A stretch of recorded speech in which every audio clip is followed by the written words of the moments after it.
രണ്ടാഴ്ച പിന്നിടുമ്പോഴും ബോക്സ് ഓഫീസില് അപ്രതീക്ഷിത കുതിപ്പ് തുടരുകയാണ് വാഴ 2. സോഷ്യൽ മീഡിയ സെൻസേഷനുകളായ ഹാഷിര്, അലന്, വിനായക്, അജിന് എന്നിവരെ പ്രധാന വേഷങ്ങളിലെത്തിച്ച് സവിന് സംവിധാനം ചെയ്ത ഈ ചിത്രം ഇതിനോടകം 160 കോടിയിലേറെ രൂപ കളക്ഷനായി നേടിക്കഴിഞ്ഞു. ചിത്രത്തിലെ പ്രകടനങ്ങളുടെ പേരില് ഏറ്റവുമധികം പ്രശംസ ഏറ്റുവാങ്ങുന്നത് നടന് ബിജു കുട്ടനാണ്. കോമഡി വേഷങ്ങളിലൂടെ മലയാളികളെ ചിരിപ്പിച്ചിരുന്ന ബിജു കുട്ടന് വിനായകിന്റെ അച്ഛനായെത്തി പ്രേക്ഷകരെ വികാരാധീനരാക്കി.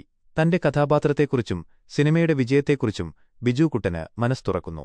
ബിജു കുട്ടന്റെ വാക്കുകള്: കഥാപാത്രത്തിന്റെ ആഴം, മക്കളെ സുഹൃത്തുക്കളെപ്പോലെ കാണുന്ന, അവരെ അകമഴിഞ്ഞ് പിന്തുണയ്ക്കുന്ന ഒരച്ഛനാണ് ഇതിലേത്. ആ പിതാവിന്റെ വിയോഗം പ്രേക്ഷകരില് വലിയൊരു നോവായി മാറണമെന്ന് സംവിധായകന് സവിനും തിരക്കഥാകൃത്ത് വിപിനും പറഞ്ഞിരുന്നു. ആശങ്കകള്: എന്നെ കണ്ടാല് പ്രേക്ഷകർക്ക് കരയാന് തോന്നുമോ എന്ന പേടി ആദ്യം മുതല് ഉണ്ടായിരുന്നു. അവസരം നഷ്ടപ്പെട്ടാലോ എന്ന് കരുതി ആ പേടി ആരോടും പറഞ്ഞില്ല. ഷൂട്ടിംഗ് പകുതിയായപ്പോഴാണ് ആത്മവിശ്വാസം വന്നത്. വിജയം: സിനിമയുടെ ഒന്നാം ഭാഗം വലിയ ഹിറ്റായിരുന്നതിനാല് രണ്ടാം ഭാഗത്തിന് ഇത്രയേറെ സ്വാധീനം ചെലുത്താന് കഴിയുമോ എന്ന സംശയമുണ്ടായിരുന്നു. എന്നാല് റിലീസിന് ശേഷമുള്ള പ്രതികരണം ഞെട്ടിക്കുന്നതായിരുന്നു. വാഴ 3 വരുന്നു. ഇത്തവണ പെൺകുട്ടികളുടെ കഥ. രണ്ടാം ഭാഗത്തിന്റെ വമ്പിച്ച വിജയത്തിന് പിന്നാലെ ചിത്രത്തിന്റെ മൂന്നാം ഭാഗം ഔദ്യോഗികമായി പ്രഖ്യാപിച്ചു. ആദ്യ 2 ഭാഗങ്ങളും ആൺകുട്ടികളുടെ കഥയാണ് പറഞ്ഞതെങ്കില് മൂന്നാം ഭാഗം പെൺകുട്ടികളുടെ ജീവിതം ബയോപിക് ഓഫ് ഗേൾസ് പ്രമേയമാക്കിയാണ് എത്തുന്നത്.